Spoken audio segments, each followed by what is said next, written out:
यह वीडियो उन बच्चों के लिए है जो नीट 2027 का एग्जाम देने वाले हैं।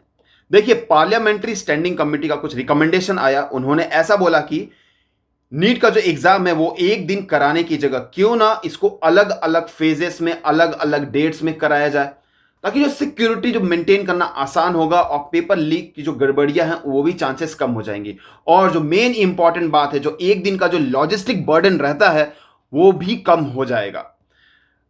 ये पहली बात। दूसरी बात ये है कि देखिए, उन्होंने एक बात बोला कि क्यों ना इसका एग्जाम जो एंट्रेंस होता है एमबीबीएस के लिए, आयुष कोर्सेज के लिए, नर्सिंग कोर्सेज के लिए अलग अलग करवाया जाए।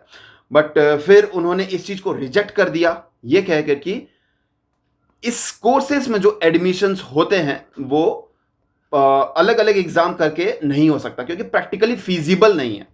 अभी जो फिलहाल जो एडमिशन होंगे उसका जो स्कोर रहेगा वो नीट ही रहेगा, है ना। तो एग्जाम तो अलग अलग होने से रहा, इस चीज को रिजेक्ट कर दिया गया है। नीट का ही स्कोर लिया जाएगा ये सारे कोर्सेस में एडमिशन लेने के लिए। दूसरी बात ये बोली गई कि जो सीबीटी का जो हम बातें सुन रहे थे कि 2027 में सीबीटी होने वाला है, बट हो सकता है सीबीटी 2027 में ना हो। क्यों?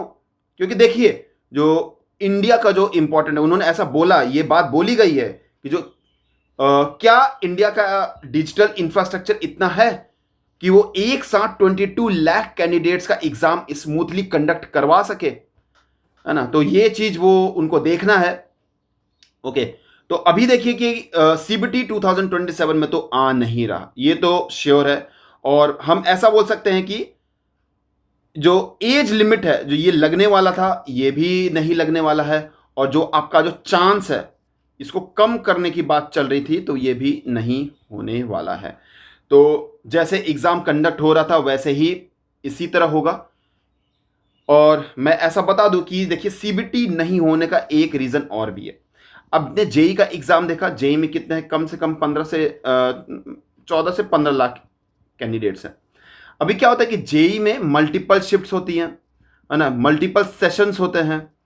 उसके नॉर्मलाइजेशन में कितनी कभी कभी प्रॉब्लम आती है। देखिए, नॉर्मलाइजेशन का सबसे बड़ा जो रीजन देखिए वो एसएससी के एग्जाम में देखिए, एसएससी के एग्जाम में नॉर्मलाइजेशन में कितनी प्रॉब्लम आती है। कोई कोई ऐसा बच्चा होता है कि उसको 150 मार्क्स आए हैं, नॉर्मलाइज होके वो 140 40 मार्क्स पे आता है और पता चला कि कट ऑफ 141 थी। तो ऐसा सीन होता है। तो it's very tough, it's very tough कि मल्टीपल सेशंस में होने के बाद जो नॉर्मलाइजेशन है वो बिल्कुल सही हो। ओके, रेलवे के भी एग्जाम में कभी कभी ऐसी प्रॉब्लम देखने को मिलती है ना। तो ये सब बातें हैं। अभी देखिए, जो पार्लियामेंट्री स्टैंडिंग कमेटी का जो रिपोर्ट वो सबमिट करेगी, है ना, गवर्नमेंट को करेगी, और गवर्नमेंट इनके रिकमेंडेशंस को एग्जामिन करेगी, फिर डिसीजन लेंगे। उसके बाद अगर कुछ चेंजेस करने होंगे तो उसका अप्रूवल आएगा। ठीक है, तो ये कुछ आपको बताना था, ये कुछ इंपॉर्टेंट जानकारी देनी थी। देखिए, ठीक है, तो चैनल पे जो नए हैं जरूर सब्सक्राइब करें, वीडियो पसंद आया तो लाइक करें, अपने दोस्तों के साथ शेयर करें, सारे ग्रुप्स में शेयर करें। तो चलिए, आज के लिए बस इतना ही। मिलते हैं नए वीडियो में नए इंफॉर्मेशन के साथ। Thank you for watching.